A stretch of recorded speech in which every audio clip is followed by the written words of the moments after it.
9 o'clock in my watch. I'm going to call the February Public Safety Committee meeting to order. Madam Clerk, will your compliance with open meeting law? Public notice has been sent. Let's do a roll call. James Schlender, Present. Ron Buckholz, Present. Ed Peters, Present. Dale Schlueter, Here. Chuck Van Etten. Here. All right, the meeting agenda has been posted. Is there any questions about the agenda? Hearing nothing, moving on now to public comment. Is there anybody here who wishes to address the committee? Start with the people in the room first. Anybody online that wishes to address the committee?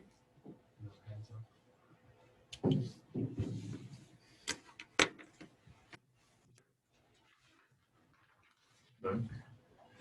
All right, hearing none, moving on to number 5. Has the committee received the minutes from last month's meeting? Yes, let's make a motion to approve as presented, Mr. Chairman. I have a motion from Mr. Buckholz. I'll second. I have a second from Mr. Peters. Motion is to approve the minutes as presented. Any questions on the motion?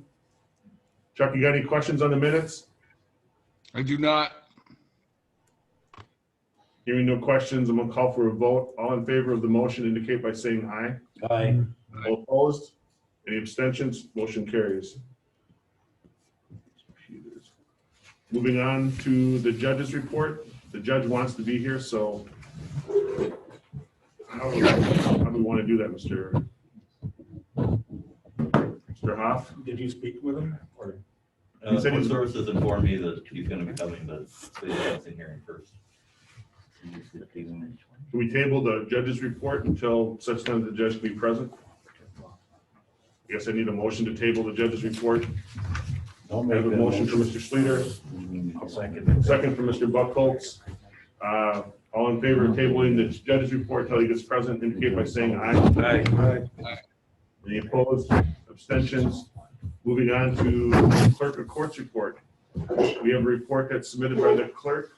Has everyone had a chance to review the report? Any questions on the clerk's report? Moving on to the district attorney. I don't have a report from the district attorney. District attorney is not present. Child support. We didn't get a report from child support. Mr. Hoff, you might want to look into that. Yes, we did. I've got one. Do we have one? Are you on the right? I think so. I don't Did they- think we did did, but they- I did contact Sandy and alerted her that we need that. Yeah, just, I mean, I don't mean to micromanage, it just gives us something to report to and then, Yeah, no, I don't think provide it's oversight. possible. All right, moving on to the sheriff's report. Sheriff, we got a few items for discussion. I'll hand it over to you.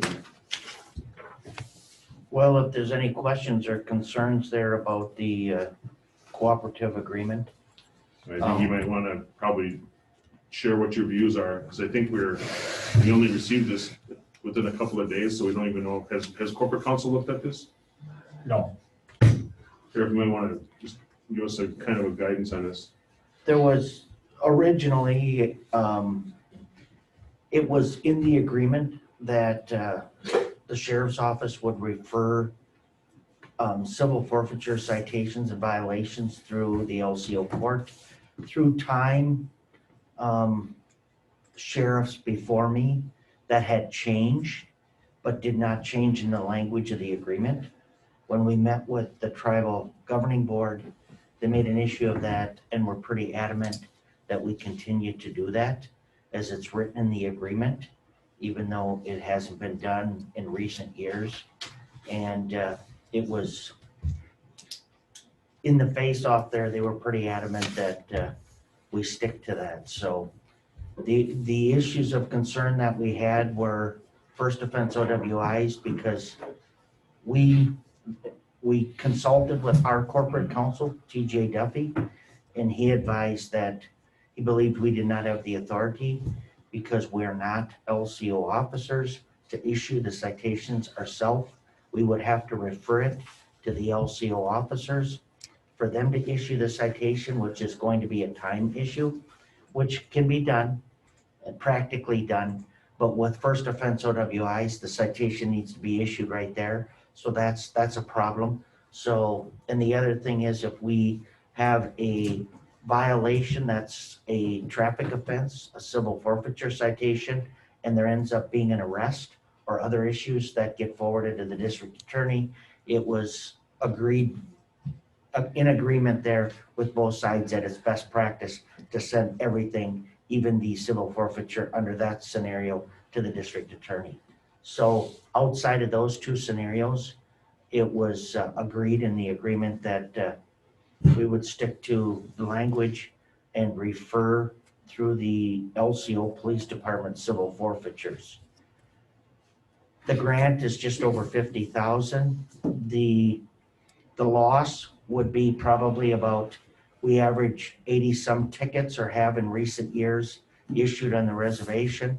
So in total, you're looking at about 15,000 less that would not come through our court.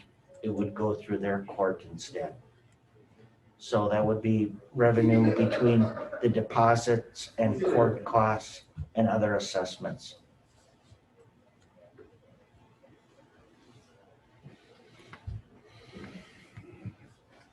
With the agreement, it was agreed that we would come up with a plan to work this out within 90 days.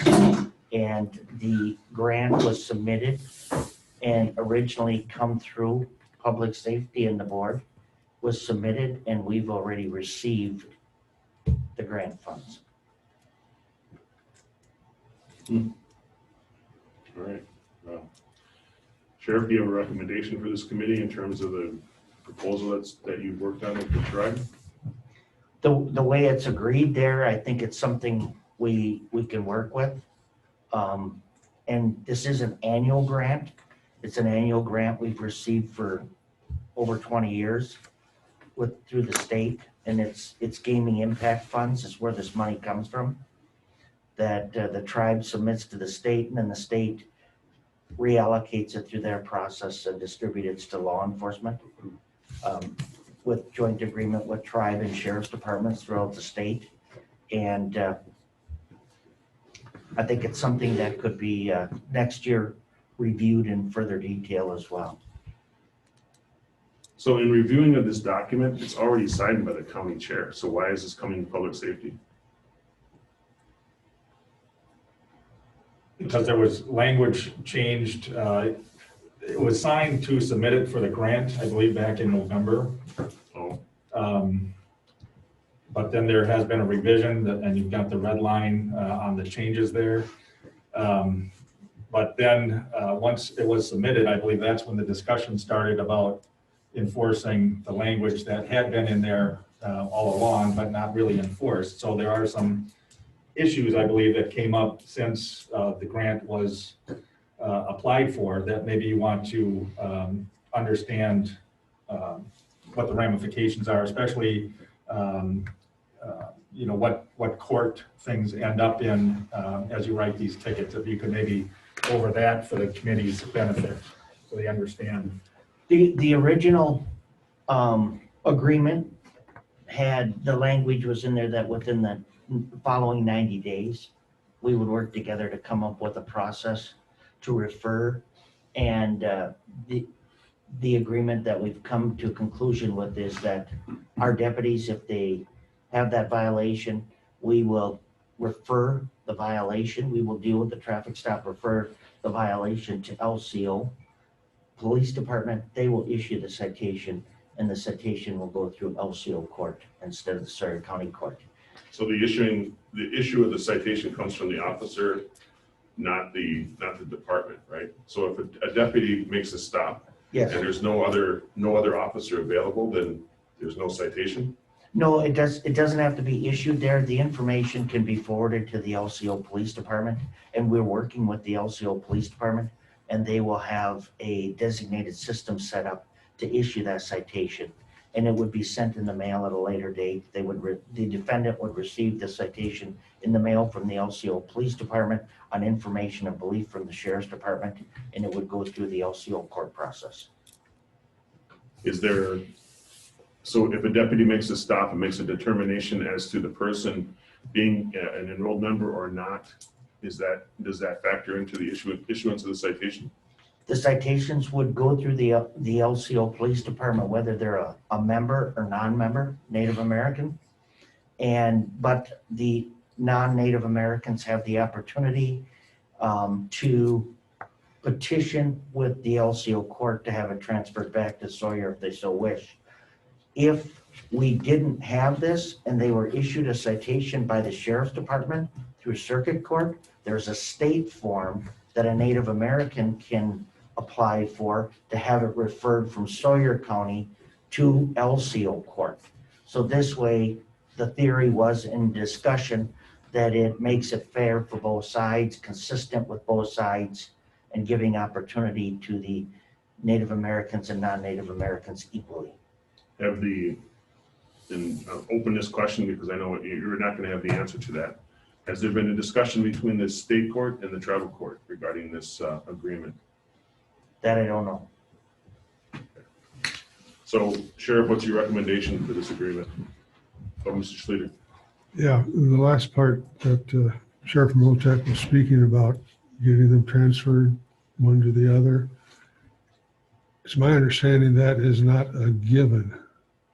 Each judge can rule against that switching. Correct.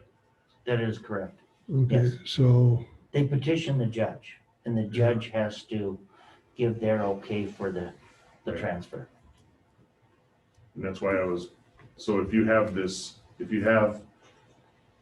agreement in place and no communication from the courts in terms of what their understanding of this agreement is going to be, yeah, well, it's a little bit of our problem, but more of an issue between the state court and the tribal court. Any other questions for the sheriff? Chuck, do you have any questions regarding this agreement? I do have a question. I'm not quite understanding if say I am that deputy and I initiate a traffic stop and it happens to be in that jurisdiction. How does that work transferring probable cause if the tribal representative, the law enforcement for them is not there? So how does that work where I transfer my probable cause to someone who's not there? Is there a problem when you do this, swearing to that ticket, swearing to that arrest? Or is this all on the admin side? It has nothing to do with transferring a probable cause. If the citation is issued, it would be forwarded to LCO Police Department on information of belief. If the defendant then exercised their right to due process and contested the citation, then the Sawyer County Sheriff's deputy would then go to the trial and testify before the judge or jury as far as what took place. The issuance of the citation would be on information of belief, but due process through the trial, the Sawyer County deputy would be the one to testify to the details of the incident, what took place. And that's actually pretty consistent. We know that officers, and we know that through TV and everything else that everyone's been initiated, a citation is an opportunity for someone to respond to what is believed to be a violation. The charging document actually comes from the district attorney, or in this instance for the tribe would be the tribe's prosecutor. And that's what every citation is. Every offense that happens is a charge that comes from the state. So it's just a matter of what officers, one that's used to give that information. Those who plead out to the citation just pay it, and then administratively that goes forward. And so I'd say 95% of the citations that get issued are handled in that fashion. So the citation from the officer is not the charging document. The charging document comes from the prosecuting attorney. There's your law enforcement 101 class that comes from substantive criminal justice. Any other? So I think I'm understanding then what it is nobody's transferring anything. It's what court or municipality you're swearing to. So I think I get that. Okay. That's correct. Any other questions for the sheriff regarding this agreement? Sheriff, what is your recommendation from this committee regarding this agreement? From my experience and involvement here at this point, my recommendation is to move forward with this. So the next step in this process is a recommendation from this committee to advance it to the full board for consideration by the board and potential approval.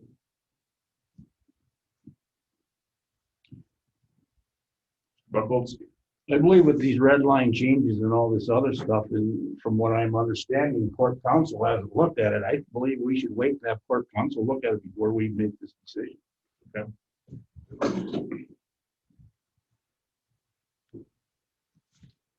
Your questions? No, I agree with that, but we shouldn't be discussing it until we have a motion.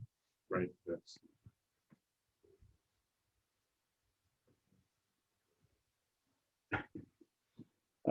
I'll make a motion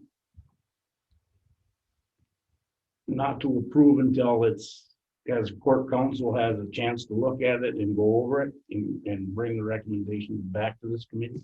So for point of clarification, you're asking for a motion to refer this to court counsel and to table the further discussion on this until after review. So I have a motion for Mr. Buckholz.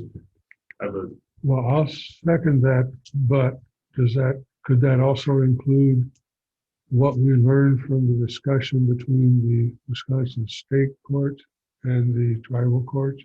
Because that could turn things upside down in a big hurry. Yes.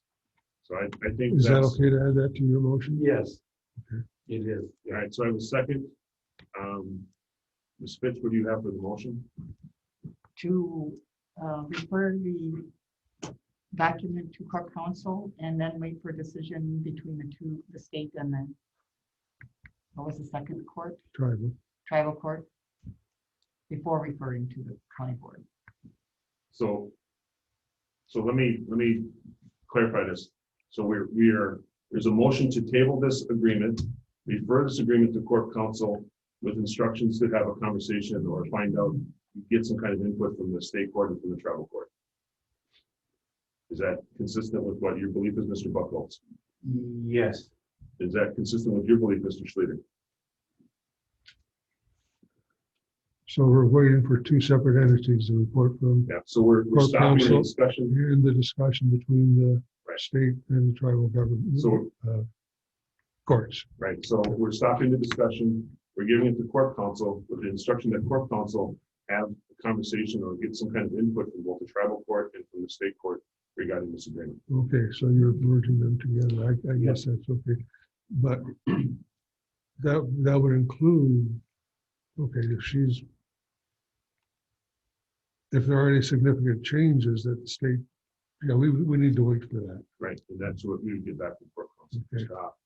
Could I make a suggestion that you refer to it as legal counsel instead of court counsel in case we need to get more specific legal advice? Mr. Buckholz? Yes, legal counsel. Mr. Schluter? Legal counsel. So the final motion, or at least the current draft of the motion, is to table this agreement, refer this to legal counsel with instructions to have input from state court, from the Surrey County Circuit Court, and from the Laputa Travel Court. Is that sufficient? Do you agree with that, Mr. Buckholz? Yes. Mr. Schluter? Yes. Any discussions on the motion? Mr. Peters? Just to clarify from myself, the process then will be, after we table this, then we get the input from council, and then it comes back to this committee before we would vote to send it on to the. Right. So because this committee has the jurisdiction with oversight over the sheriff's department and the courts, this is the proper committee to hear what is going to be this agreement, which needs to go in front of the full board. So the first analysis comes from public safety. We're asking for this agreement and because of the substantive revisions and changes that have been made, that this be reviewed by the legal, by the county's attorney to review the applicability and the different changes in place. And then she has an instruction that's going to have a conversation with both the tribal court and with the state court, and then it comes back. Once we have that review, then we will make a decision of whether or not this can go back up to the full county, which then puts it in front of the entire county, or not. We can either send it up or not, or however we do that.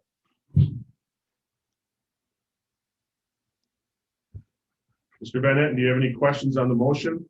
I do not. Is there any other discussion on the motion? I just got one other question. Sheriff, is there a time limit on this, on that grant? It's already been issued.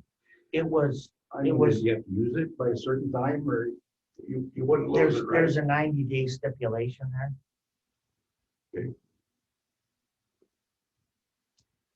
We go back. And that would be from November 30th. All right, well, we definitely going to be doing some quick reading then. Yeah. Any other questions, Mr. Slater? I'm not sure I understand what was just said. You asked if those funds were going to be used within the 90 days? I'm asking if there's like a expiration date or a time limit on those funds to And, be and used. okay, and there is, Just on the grant itself. You know, I don't know exactly how that would work if we're not compliant with the agreement that was submitted with the grant. See, that's what I'm wondering. So with the here's, grant. so here's my understanding, Mr. Slater. well, if this is the gaming impact funds, history says we have all year or longer to use them. So Sheriff, I'm going to help you with this one. So there was an agreement that we passed, was it in November? Or was it, when did we pass the previous cooperative law enforcement agreement? Does anybody have that? Mr. Hoff? Say that again. When did we approve, when did the full board approve the law enforcement, the cooperative law enforcement agreement? I don't know. I believe it was November. The first So- meeting in November. So the first meeting in November puts us, what, I think it was what, the 15th or the 17th of November. So the county approved it then. It was returned back to the Department of Justice. There was an issuance or a disbursement of what that grant is, and it's 1 year long.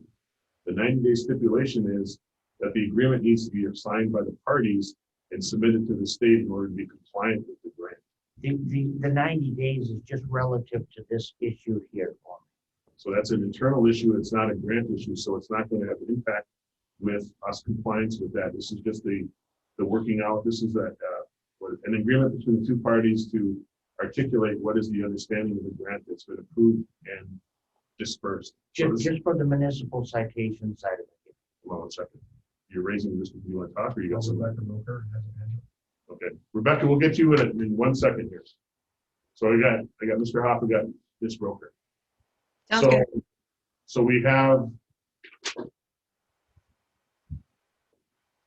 So this is an internal discussion regarding the interpretation of the grant, which has already been approved by the parties, and the funds have been distributed, and the services are being rendered. It's just a matter of how those services are going to be rendered for the remainder of the year of the grant that is applicable. Is that fair? Yes. All right. Mr. Hoff first, and then Ms. Roker. Yeah, just a point of clarification, the 90-day that you're referring to, is that specifically a grant requirement, or if that's just in the wording in the agreement, which hasn't been approved yet? And I think back in November, when the application was made, there was a resolution to apply for this. The agreement was not attached or before the committee at that point. So the committee has not had this document until this month to review. So just point of clarification. Clear as mud. Ms. Roker. Mr. Hoff actually just mentioned what I was going to mention. I was just looking through the November 2020 board action in that resolution.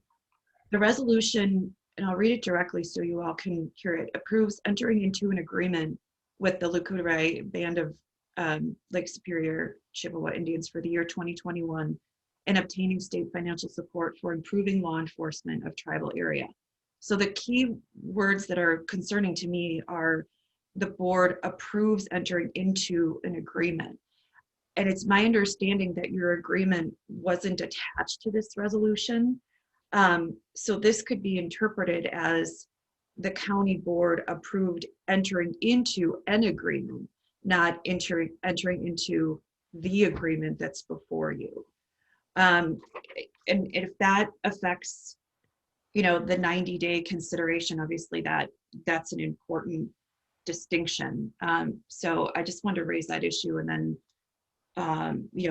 kick that back to the committee if you want to have more discussion on it. And certainly, Chairman, you may have some input that on, given it's a legal analysis. So the question is for Mr. Schlueter and for Mr. Buckholz, what kind of timeline are we working with this agreement? It sounds like this agreement there is an agreement in principle, and that agreement in principle was submitted to the state. It was approved, the grants were dispersed, but there was a request by the tribe that there be further discussion and further clarification on the agreement within 90 days. And this tribe then has been working on this in that time in discussions with the sheriff, and that within this 90-day conversation, which to me reads as a non-binding deadline for clarification of the agreement between the tribe and the local law enforcement agencies in terms of applying whatever is the jurisdictional question about citations. Does that help you? Yes. Mr. Schlueter, does that even get close to addressing your question? Yeah, All right. So with this analysis, does this change the position of the motion? Is there any questions on the motion, which is to hand this back to Ms. Roker with the instruction to have a conversation with the tribal court and with the state court? Yes. Yes, what? Mr. Buckholz. Yes, just that the way we stated it in the motion, that it's got to go back and forth to. Mr. Bennett, do you have any questions about what the information that we've discussed here about the motion? I do not. Mr. Schlueter, so we're okay with the discussion. There's no other discussion?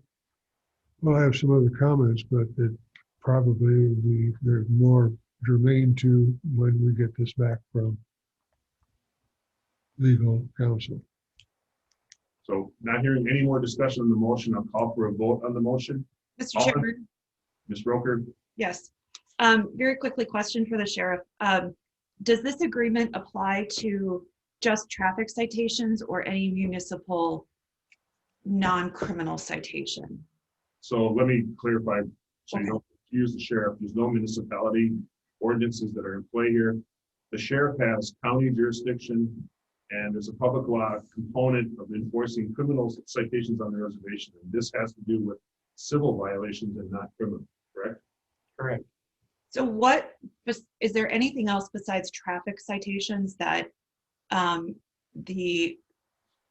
citation could be issued? And I understand that charging decision comes after that, but I'm just trying to understand if there's other potential violations other than traffic violations. Not in our current practice. Okay. But it is possible. Yeah, is an example of that a dog running loose? There's an animal control officer for both the tribe and for the county, and they both operate within the jurisdictional boundaries that are assigned. Once in a while, the sheriff's department does assist our animal control officer. If a deputy gets involved in assisting in capturing potentially rabid, unleashed, unlicensed animals, is that an example of the thing that Rebecca, legal counsel, was asking? So dispatch is the one that is responsible, because dispatch for the county has coordination with both tribal and with not only with the county deputies, but also other agencies. So City of Hayward town of Hayward, LCO, and in the county. And so when there's a call, there's a response by, isn't like the nearest responding officer. And then once they come to the citation issuance, that's where the discussion would happen. And then this is where this agreement would be technically applicable. So usually, and I'm saying this in front of officers because the only way I know this is because I've been stopped, right? So if you guys want to help me out, okay, you go right ahead. Well, in the example Dale brings up, in that case, even within the county, there's an example where we refer it to animal control they issue. Same with if it's dogs on the reservation, we would refer that to their control officer. So that referring process is in existence in some forms and fashions currently. So there would be a response from an officer, and then once the officer makes a determination as to what the violation or what the reasons for the dispatch in the first place, that's where the agreement would come in to provide clarification. So if there was a stop that turned into a burglary or an assault or anything else, then that this agreement would not be binding on an officer responding to that, because that turns into a criminal, a potentially criminal offense. And then that would be referred out to the district attorney. But if a stop happens, or if there's a dispatch of an officer to a residence and it turns out to not be criminal in nature, then, depending on the location of the residence. So, Mr. Schluter, does that answer your question? I would have been satisfied with a simple no, it does not. We're trying to listen to that. I'm gonna bill you guys for the lecture. Please. Ms. Roker, do you have anything else? Any other questions, comments? No, thank you. Anything from anybody else in the motion?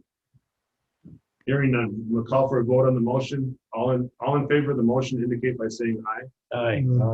Any opposed to the motion? Any abstentions on the motion? Motion carries. All right, so we have two things here. One is I have the judge here, and if we're okay with letting the judge go, because we have a couple of matters for resolution, and I don't know what the judge's schedule is like. Sheriff, I'll defer that to you if you want to continue with the report, or we can hand it over to the judge. No objections? No objections, yeah. Chuck, you got any objections if we let the judge come back in, I do not. Your Honor? Sorry, it was late. We had a court hearing. Judge, I'm gonna have to pull you up closer to one of the microphones.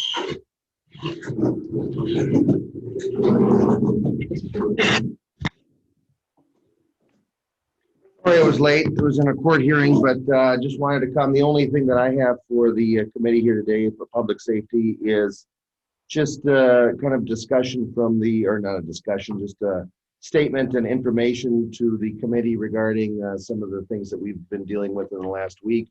There was a father and mother of a child or two children that have been making their way through the court system for quite some time. They're well known to us. And through the family matter, numerous temporary restraining orders. There was a temporary restraining order that came out earlier this month that I granted in favor of the mother. That's just obviously a temporary order, and we were getting professionals involved with a guardian ad litem. And along the way, there was information that was provided to the court from law enforcement that this individual, the father, was becoming suicidal and had threatened to commit suicide, not just in front of the counselor, but specifically he wanted to commit suicide in the courtroom during the court hearing.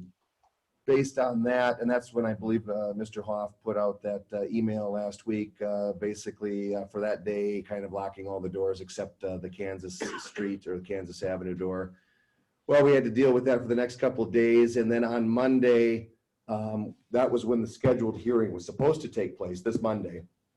But by that time, when I heard that he wanted to commit suicide off in the courtroom, I got off the case so that the district court would then assign a different judge to it. Because that obviously influenced the way I would have ruled, knowing that he had threatened to commit suicide. Obviously, I would have probably made a prejudgment that that the temporary restraining order should have been granted into an injunction. But going from there, law enforcement was very great, very helpful in keeping an eye out for this individual who was well known to us. We were all instructed to just keep an eye open for him. I went out to lunch like right around 1 o'clock, and I know Lieutenant Rapinski and Deputy Rapinski were both out on the Kansas side looking to see if he was coming in.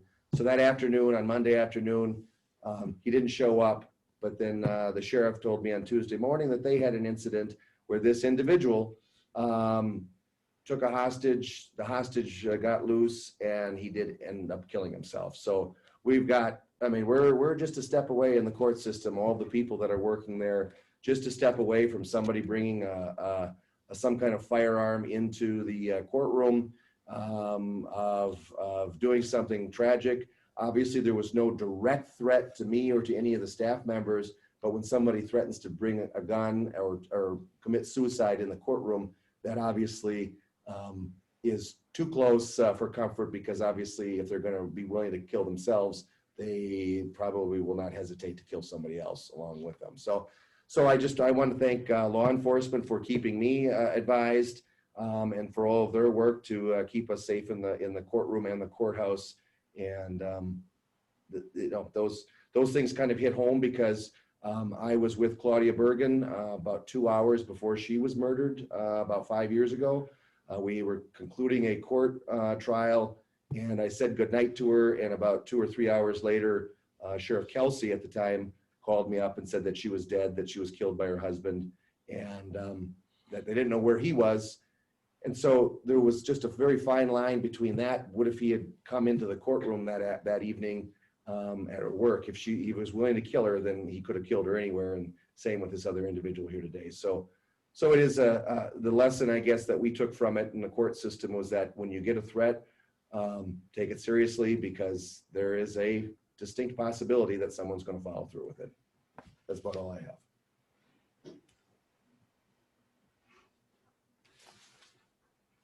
Any questions on the judge's report? Mr. Bennett, do you have anything with judge's report? I do not. Thank you. Moving on to item B of 6 is the resolution that's being proposed regarding the Wisconsin legislature.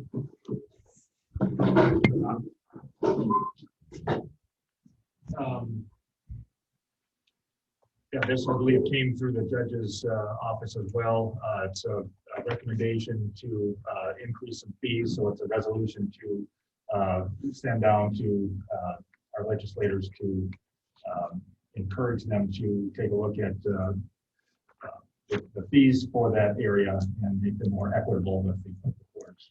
So what action are you asking for? What action are you looking at for here? To approve this resolution and send it on to the legislator. So we're doing it from here, or does this go to the full board? It would go to the full board.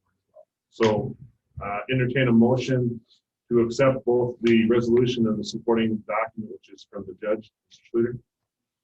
Make the motion. Motion from Mr. Schluter. Second from Mr. Buckholz. So just to be clear, the motion is to advance both the resolution and the supporting docs to the full board for consideration. Any discussion on the motion? Chuck, you got any questions on the motion or the resolution? I do not. Hearing no more discussion, no other discussion for anybody else. Rebecca had her hand up. Ms. Roker? Might have been from both sides. All right. Hearing no other discussion, the call for a vote on the motion. All in favor of the motion, indicate by saying aye. Aye. Any opposed? Any abstentions? All right, motion carries. Mr. Chair. Just one other comment, since item 6 is about the circuit court report, just wanted to bring to your attention that the architect that we have under contract will be here next Wednesday, and we'll review the layout of the second courtroom with staff, sheriff staff, court staff, DA staff, in the final planning of that facility as well. And I think the judge's comments earlier kind of lay into that you know, the security needs as we address not only the existing courtroom, but the future courtroom will certainly be a hot topic there as well. So, and that'll be discussed at public works next Wednesday evening as well. Just wanted to let you know that that process is still going along. Thank you. Thank you. All right. Now that we've concluded with item 6 on the agenda, we're moving back to item number 10. We've completed 10A. We are now at 10B, which is the Chief Deputy's report. So there. Surrey County Dispatch Report. We received the contract from North Memorial regarding emergency medical dispatch services. That contract was sent to corporate counsel for review, and TJ suggested some additions to the language regarding the cost of the service. So we discussed this with North Memorial, and it is now back in their legal department. So. Communication Center is going to begin a remodel project. The center has been upgraded or updated in the last 18 years. So I have a list of some of the following things that are going to take place. Right above the dispatch center are drain lines and water lines from the cell blocks above. Had problems with leakage in the old plumbing. So plumbers are coming in to reroute and to replace all that. The electricians are coming in to provide an adequate electrical service for the dispatch center, seeing that all the additions and everything that have been in there. I don't know how many of you have been down there, but there's cords and wires all over. So they will include new workstations, include a third workstation, and expansion of the existing server room. So hopefully we can get that project started. Dispatch center is going to temporarily move into the classroom, so the room will be available for work. They pretty much completed the active 911 and the rip and run service. I know we have some of our specialized deputies on the service, the SWAT team and everything. I don't know how it's working for EMS. So that's pretty much completed, and Corey's just working with some more of the fire departments to get them up and going on that. Call numbers for the month of January, we had 3,382 calls in the month of January and 1,489 calls for service. Any questions for the Chief Deputy? Chuck, you got any questions for the Chief Deputy? I do not, thank you. Okay, moving on to number item C, joint powers agreement. Sure. This is an annual agreement that is required by state statute, especially with the fire departments. And that's why there's some towns that are in Washburn County because their fire departments service those towns by contract. So it's a process that needs to be done by statute. So is this, so it doesn't have an instruction on the agenda, is this information only? No, this needs to be approved, I believe.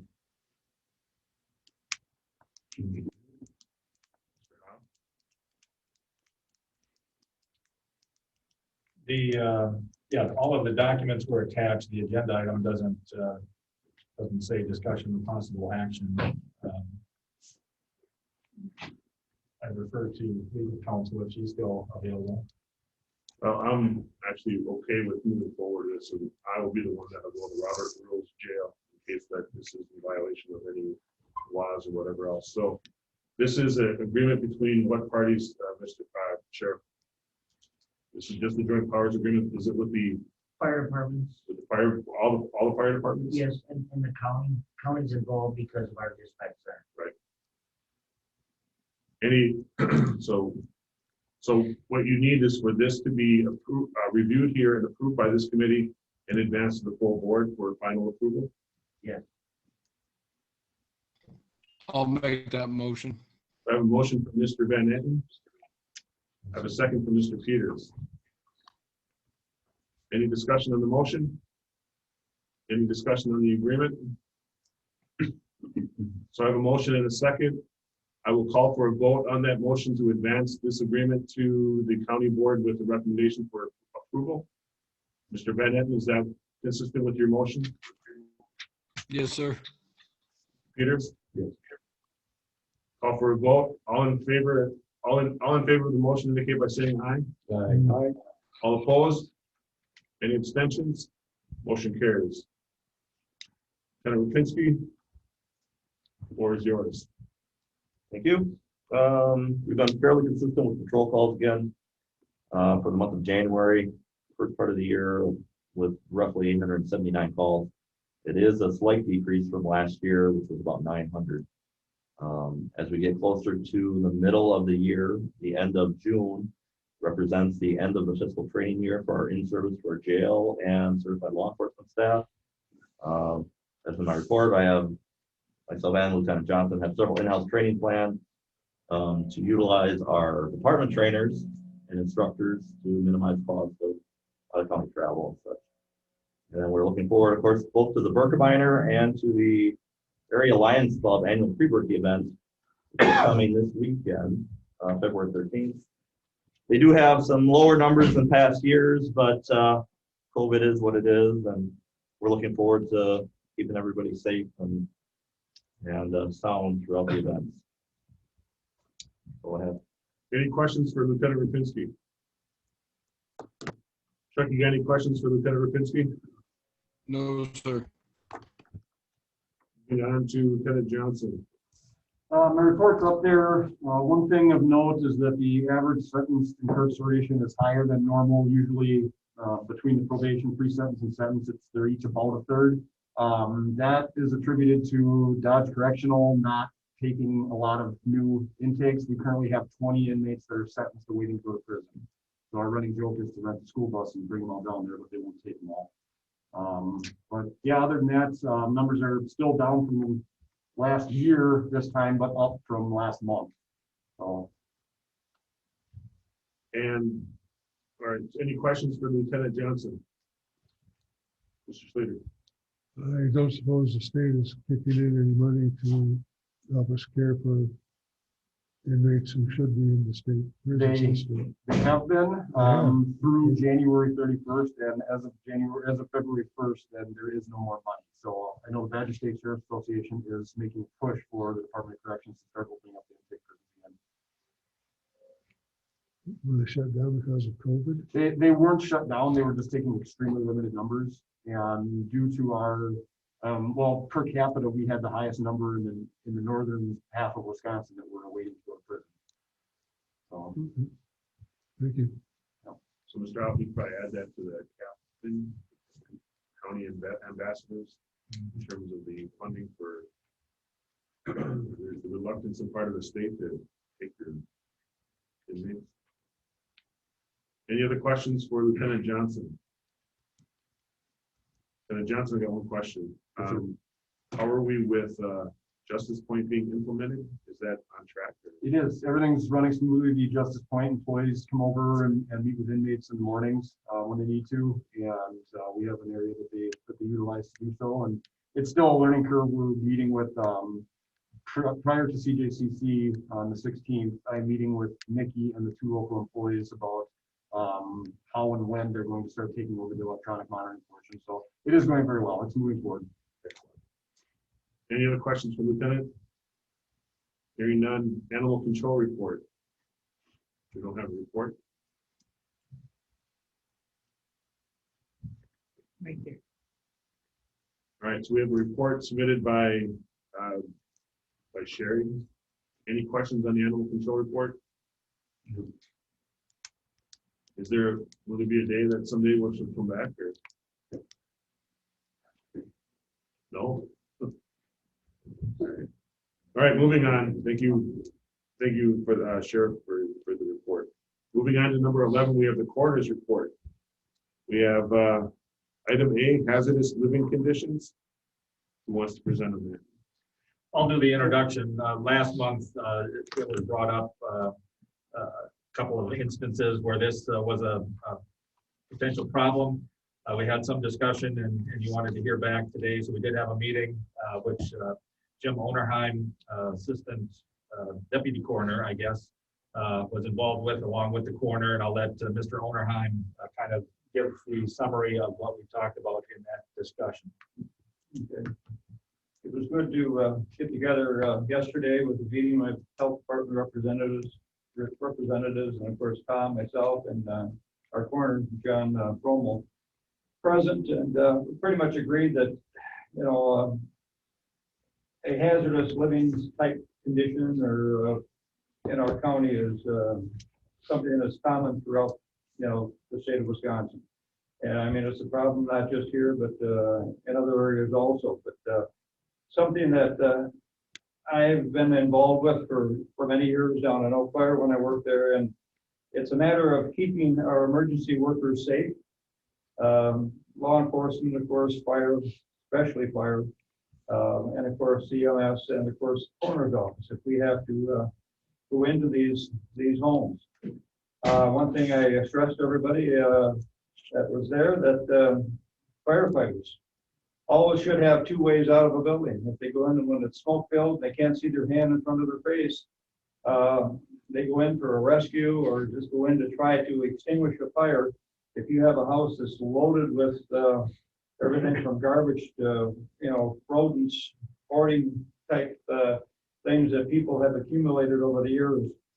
I've seen so many of these homes, and we had pictures yesterday, which didn't really get into showing them, but John had them available if anybody wanted to look at it.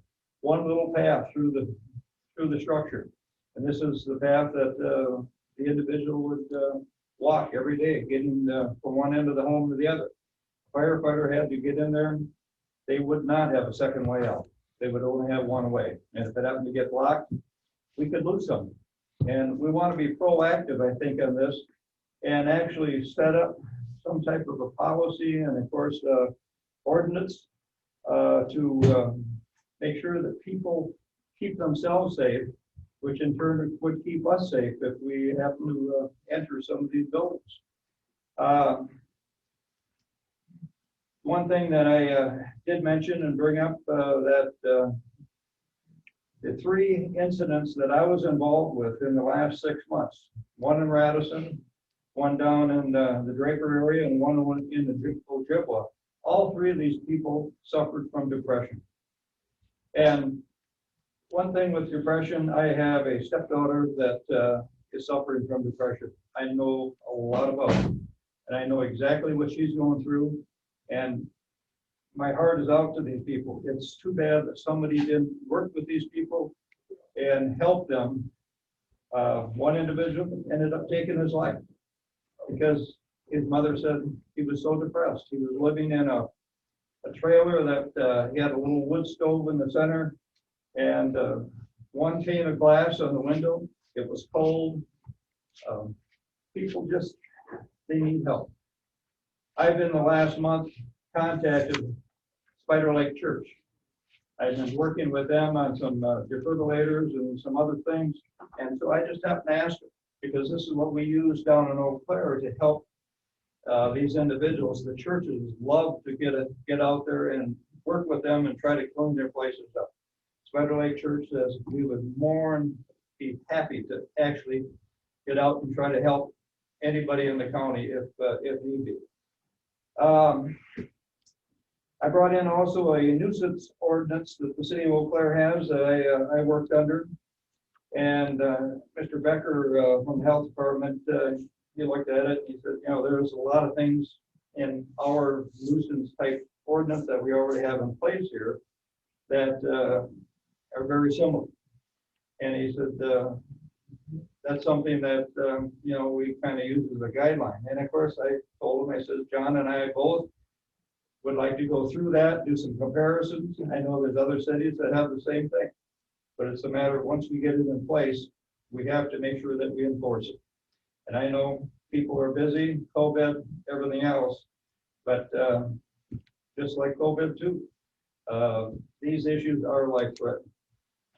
So what John and I have talked about and what we have mentioned we'd like to come up with is just a little small pamphlet that has a guideline to where emergency workers can use it. They can keep it in their squad. They can keep it in their fire truck.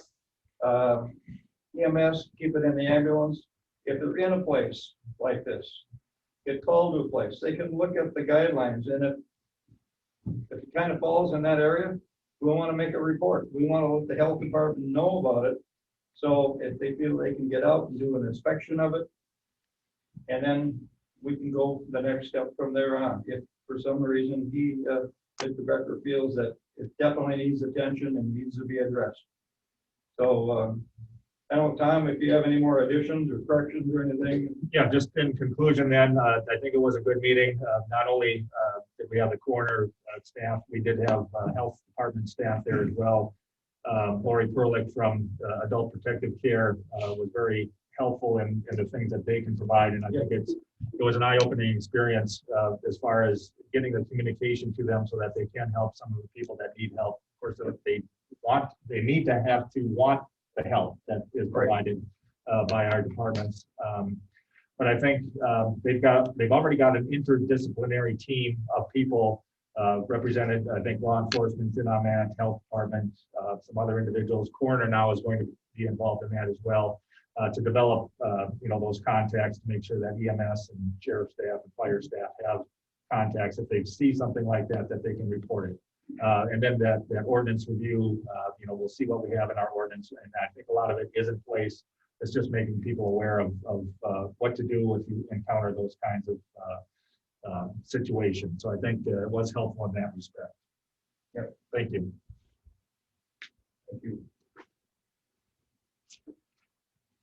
So is there any action that you need on that you're asking for this committee? Well, I guess the main thing is if we can look at our ordinance and kind of compare that with others, in the area that we know are working, and I know the one, Claire, that I worked under a lot.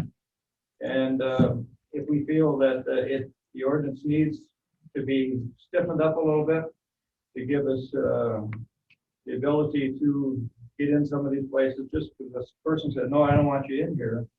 And it's such a hazard to all of us emergency workers. I think we got to have maybe a little more teeth in the ordinance to be able to allow us to go in and do something. I placarded several homes, and the health department did too. If it needed it, you placard it. I'm sorry, you have to get out until we get it cleaned up. It's not that we're going to make you homeless. We will work with you. We'll help you. We'll find a place for you to stay. So I will. Maybe another month or so until we can review some of that. I would ask that you just confer with Mr. Hoff and find out how that is something that can be applicable for review to the committee. Any other questions for Mr. Honorine? Any questions on the coroner's report? Chuck, you got any questions?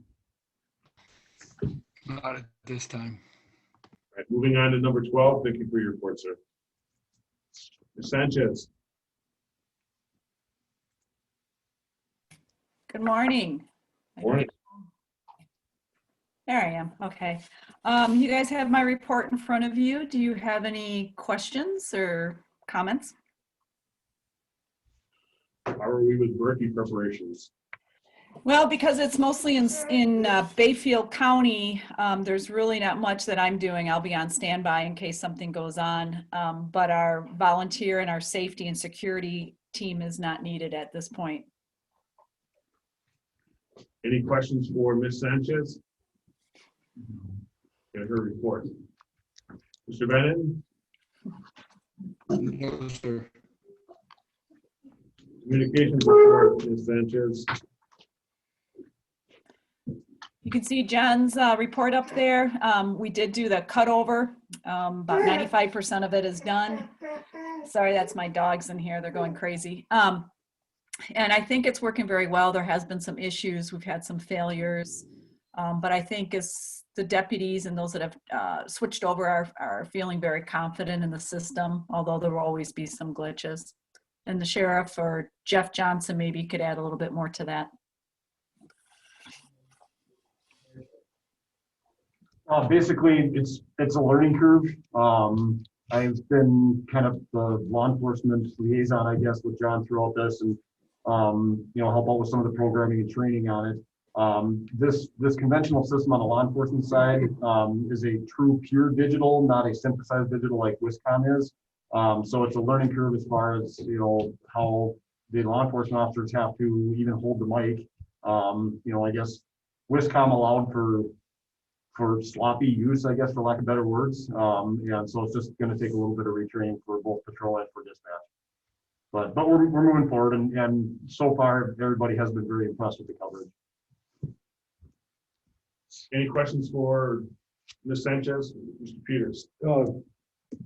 Just wondering what the coverage is down in the eastern and southeastern part of the county. During our testing phase, it was phenomenal. Really? Okay. We have a tower as part of the system right in the Baker area. Okay, well, the reports that I had previously gotten was that it was pretty much non-existent, so that's why I asked the question. now. Right, and if it's coming from the fire side, fire has not been switched over yet. They're still operating on the Wisconsin system, and that coverage is very poor down there. Okay. Is that in the future? Or? Yep, that's, I think paging, we're going paging now, and then, because paging step 2, step 3 will be fire and EMS. Should be going this month. Yep. Excellent. Any other questions for Ms. Sanchez or regarding the report that is submitted? Mr. Van Etten? Any questions? No. Ms. Sanchez, thank Mr. Kruk for his report. I will do that. Thank you. Moving on to number 13, Criminal Justice Council update. I got kind of a question. We didn't get this document until this week, and this document isn't the MOU, it's an amendment to the MOU. That is correct. The underlying MOU developed by the Tribal Legal Council. We don't have an electronic version of that. We were not supplied that. So I would, I mean, we still need to approve that, and then the amendment be considered as well. So we need to table that. CJCC will meet, I think it's on the 16th and 17th, and I'll have a report back then. The only report that I have for CJCC is we're waiting for the MOU, which is tied up with the tribe's legal department. Essentially, the only real substantive difference that I've seen so far is they're going to increase their contribution from 25 to 50. Correct. And that MOU would be for a 3-year commitment from the tribe with a $50,000 contribution for the CJCC, that, you know, matching or contributing to the county budget.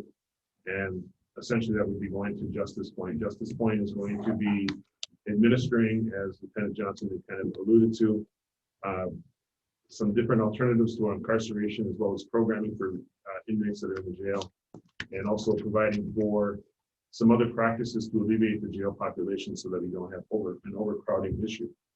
And this memorandum that has been included on this agenda only it contemplates adding the tribal judge as a member of the committee. So it's kind of a little bit of a backwards. Ms. Roker, do you have anything? Well, that can be an offline conversation. Does anybody have any questions regarding the CJCC update? Any questions for me about the MOU? Chuck, you got any questions? Not at this time. So essentially, I'm asking to set this matter out to next month for review by this committee. I'll make that motion. I have a motion for Mr. Buckholz. I have a second for Mr. Schluter. Any questions on the motion? Then call for a vote on the motion. All in favor of the motion to table this next month, indicate by saying aye. Aye. Any opposed? Any abstentions? Motion carries. Thank you very much. Moving on to number 14. Ambulance report. Alrighty, so I just have a couple of things. First thing, of course, is Berkey's happening, right? So we are going to be staffing 1 truck, and of course, Berkey is drawn out this year amongst the whole week. We're going to have 1 ALS unit for 5 days, 8 to 4 p.m. And of course, they will be paying for that as an event coverage. So that's what they've requested for us, which we should be able to provide. And then we do have pre-Berkey coming up very shortly. That's normally 4 EMTs in the truck on that Saturday. So we're a little busy with events. We did meet with Brian Rosdell, I think is how you pronounce his last name, from Expert T. He is the new owner of our billing company. He's going to work on some aging claims and whatnot, make sure that's all up to date. We have another meeting that we'll be scheduling here next week to see what his update is on that. I was asked last month about budget. I had a conversation yesterday with Mike Keith. He said we're about 30,000 in the hole right now in receivables. However, we haven't finished collecting, so he actually thinks we'll be straight black. So we should break even for last year. And the only other thing they do have that's actually pretty exciting, starting February 14th, we're going to be staffing a third truck during the day here in Hayward, 9 to 9. It's going to be kind of treated as like a float truck. So if Ojibwa goes out, they can move down. If we have those secondary calls here in Hayward, they can cover them or any kind of transfers too. So that will be 6 days a week, 9 to 9. The only day that will not be on will be Wednesday. And we were able to do that with hopefully a total washout on payroll because we just bumped a couple people up. So that's pretty exciting. And then call volume wise, 911 calls have been astronomical for January. And our transfers are just holding normal. Is there a reason why, or do you have anything to support that, or? I don't really know why our 911 calls are. I mean, there's no real trend in it. And then our transfers, it's if we haven't gone up, it's more because of staffing. We have 3 positions open right now. And we're hoping to have actually 3 of those filled here around the 14th. So hopefully that will bounce that up too. So we're pretty excited. Any questions for our ambulance director? Chuck, you got any questions? Thank you. Any other questions? Period. Mr. Slater, did you have a question? No, thanks. All right, thank you for your report. Moving on to number 15, future agenda items. Is there anything that this committee would like to have for next month's agenda?